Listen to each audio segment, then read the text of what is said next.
طب بص بقى يا كريم، عشان كده هي خلصت وكتاب الله. بصوا يا جماعه، كريم بعت لي بوكيه ورد على البيت وصحوني.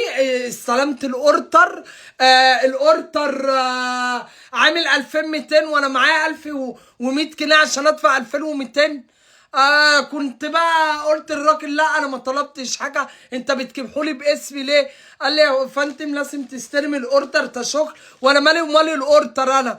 وكريم التامي يا جماعه اللي بعته، عشان بعت له اللوكيشن الغلط مني انا، كاتب لي البقاء في حياتك يا كروان، وفات كلبتك العسيسه قطتك ربنا ريحها منك. ماشي كده انت كده، ومن العيشه اللي كانت عايشاها اخوك كريم التامي الشارع الكبير.